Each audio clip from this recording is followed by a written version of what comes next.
Breaking news చూస్తున్నాం. కంచె గచ్చిబౌలి భూముల వివాదంతో ప్రభుత్వం అప్రమత్తమైంది. హెచ్సియు వివాదానికి చెక్ పెట్టేందుకు ప్రభుత్వం కసరత్తు చేస్తుంది. దీనిపై శుక్రవారం సచివాలయంలో మంత్రులు, కమిటీ సభ్యులు, డిప్యూటీ సీఎం బట్టి విక్రమార్కతో సీఎం శాంతికుమారి భేటీ అయ్యారు. ఇప్పటికే ముగ్గురు మంత్రులతో ప్రభుత్వం కమిటీలు ఏర్పాటు చేస్తుంది. కమిటీలో బట్టి విక్రమార్క, దుద్దెళ్ల శ్రీధర్ బాబు, పొంగులేటి శ్రీనివాసరెడ్డి ఉన్నారు. కోర్టు తీర్పును పరిగణలోకి తీసుకుంటామని ఇప్పటికే ప్రభుత్వం ప్రకటన చేసిన విషయం తెలిసిందే.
కంచె గచ్చిబౌలి భూముల వివాదంతో ప్రభుత్వం అప్రమత్తమైంది. హెచ్సియు వివాదానికి చెక్ పెట్టేందుకు ప్రభుత్వం కసరత్తు చేస్తుంది. దీనిపై శుక్రవారం సచివాలయంలో మంత్రులు, కమిటీ సభ్యులు, డిప్యూటీ సీఎం బట్టి విక్రమార్కతో సీఎస్ శాంతికుమారి భేటీ అయ్యారు. ఇప్పటికే ముగ్గురు మంత్రులతో ప్రభుత్వం కమిటీ ఏర్పాటు చేస్తుంది. కమిటీలో బట్టి విక్రమార్క, దుద్దెళ్ల శ్రీధర్ బాబు, పొంగులేటి శ్రీనివాసరెడ్డి ఉన్నారు. కోర్టు తీర్పును పరిగణలోకి తీసుకుంటామని ఇప్పటికే ప్రభుత్వం ప్రకటన చేసిన విషయం తెలిసిందే. ఇక ఇదే విషయానికి సంబంధించి మరింత సమాచారాన్ని మా ప్రతినిధి భవిత లైవ్ ద్వారా అందిస్తారు. భవిత, చెప్పండి, ఒక రకంగా సుప్రీం తీర్పును ఏ రకంగా చూస్తుంది ప్రభుత్వం? తర్వాత తదుపరి చర్య ఏ రకంగా తీసుకోబోతుంది రాష్ట్ర ప్రభుత్వం? భూములకు సంబంధించి హైదరాబాద్ సెంట్రల్ యూనివర్సిటీ పరిధిలో 400 ఎకరాల భూమికి సంబంధించి ఒక కీలక పరిణామం చోటు చేసుకుంది. అయితే ఇప్పటికే సుప్రీంకోర్టు తీర్పును మేము గౌరవిస్తామని చెప్పేసి ఇప్పటికే రాష్ట్ర ప్రభుత్వం చెప్తున్న నేపథ్యం కనబడుతుంది.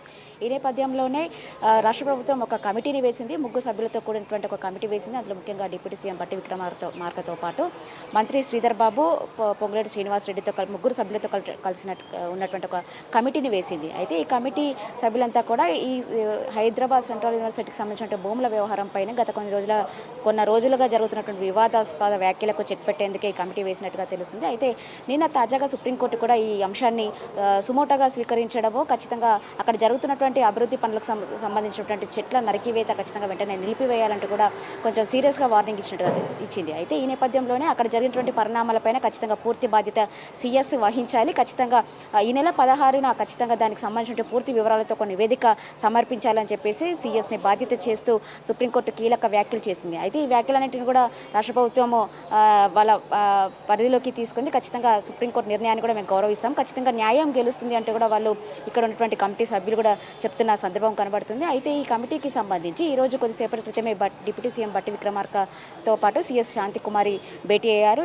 ఈ సమావేశంలో రెవెన్యూ అధికారులతో పాటు అటవీ పర్యావరణ శాఖ అధికారులు కూడా ఈ సమావేశంలో పాల్గొన్నారు. ముఖ్యంగా గత కొన్ని ఏళ్లుగా ఈ హెచ్సియు భూమికి సంబంధించి కొందరు ఆధీనంలో ఉండింది. ఈ ఏళ్ల తరబడి కూడా ఇది వేరే వాళ్ళ ఆధీనంలో ఉంటే ఎందుకు హెచ్సియు నేతలు అంటే స్టూడెంట్స్ ఎందుకు ఎవరు నోరు మెదపలేదు? గతంలో ఉన్నటువంటి ప్రభుత్వం కూడా ఎందుకు ఈ భూ వివాదం పైన ఎవరు చర్యలు తీసుకోలేదు? ఎవరు ప్రభుత్వం ఆధీనంలోకి తీసుకురాలేదు? గత కొంతకాలంగా వివాదంలో ఉన్నటువంటి భూమిని కేవలం కాంగ్రెస్ ప్రభుత్వం వచ్చినటువంటి ఏడాదిన్నరలోనే దానిపైన ఎట్లా కొట్లాడింది, ఎట్లా పోరాడింది, ప్రభుత్వ ఆధీనంలోకి తెచ్చుకునేందుకు సుప్రీంకోర్టులో ఎట్లా సవాల్ చేసింది అన్న విషయాన్ని కూడా పూర్తి స్థాయిలో ఈ నివేదికలో పొందుపరిచే అవకాశం ఉన్నట్టుగా తెలుస్తుంది. అయితే 16న నివేదిక సమర్పించాలి అన్న విషయాన్ని ఖచ్చితంగా సీఎస్ సీరియస్గా తీసుకుంది. ఇప్పటికే దానిపైన సమావేశాలు కూడా నిర్వహిస్తున్న సందర్భం కనబడుతుంది. అయితే ఈ రోజు మొత్తం కొద్దిసేపటి క్రితమే ఇక్కడ పర్యావరణ, అటవీ శాఖ, రెవెన్యూ శాఖ అధికారులతో సీఎస్ శాంతికుమారితో పాటు డిప్యూటీ సీఎం సమావేశమయ్యారు. ఈ సమావేశంలో మిగతా ఇద్దరు సభ్యులుగా ఉన్నటువంటి మంత్రులు పొంగులేటి శ్రీనివాసరెడ్డి,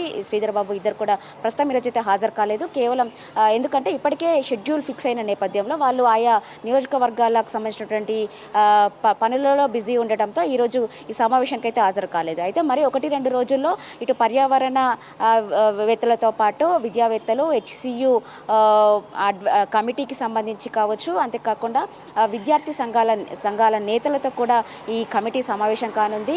భూ వివాదాలకు సంబంధించి పూర్తి స్థాయి విషయాలను వాళ్ళకు వెలువరించే అవకాశం ఉన్నట్టుగా తెలుస్తుంది. అయితే ఈ భూ బదలాయింపు గత కొన్నేళ్లుగా చంద్రబాబు నాయుడు హయాంలో ఉన్నప్పుడే ఈ భూమి ఎట్లా బదలాయింపు జరిగింది, అయితే ప్రభుత్వ భూమిని హెచ్సియుకి అనువదిస్తూ ఏదైతే ఇప్పుడున్నటువంటి 400 ఎకరాల భూమి ప్రభుత్వం ఆధీనంలోకి ఎలా భూ బదలాయింపు జరిగింది, పూర్తి వివరాలు కూడా వాళ్ళకు తెలియజెప్పే ప్రయత్నము ప్రభుత్వం చేసే యోచనలో ఉన్నట్టుగా తెలుస్తుంది. అయితే ఇవన్నిటిని కూడా సవాల్ చేస్తూ ఈ కమిటీ వేస్తూ ఖచ్చితంగా న్యాయం గెలుస్తుందని చెప్పేసి వాళ్ళు చెప్తున్న సందర్భం కనబడుతుంది. అయితే ఇదంతా పక్కన పెడితే హెచ్సియు భూములను ఎందుకు మీరు హఠాత్తుగా మీ ఆధీనంలోకి తీసుకొని ఎందుకు చెట్లను నరికివేయాల్సి వచ్చింది అన్నట్టుగా కూడా ఒక 5 ప్రశ్నలతో కూడినటువంటి నివేదిక సమర్పించాలని చెప్పేసి ఇప్పటికే సిఎస్కి సుప్రీంకోర్టు చెప్పిన సందర్భం కనబడుతుంది. వీటికి అన్నిటికీ కూడా సంబంధించి సమాధానాలతో పూర్తి వివరాలతో వాళ్ళకు నివేదిక సమర్పించే యోచనలో ప్రభుత్వం ఉంది. దానికి సంబంధించి ఇప్పటికే సమావేశాలు కూడా వాటిపైన ఫోకస్ చేసినట్టుగా తెలుస్తుంది. అయితే మేము కేవలం ఈ హైదరాబాద్ సెంట్రల్ యూనివర్సిటీకి సంబంధించి 400 ఎకరాలతో పాటు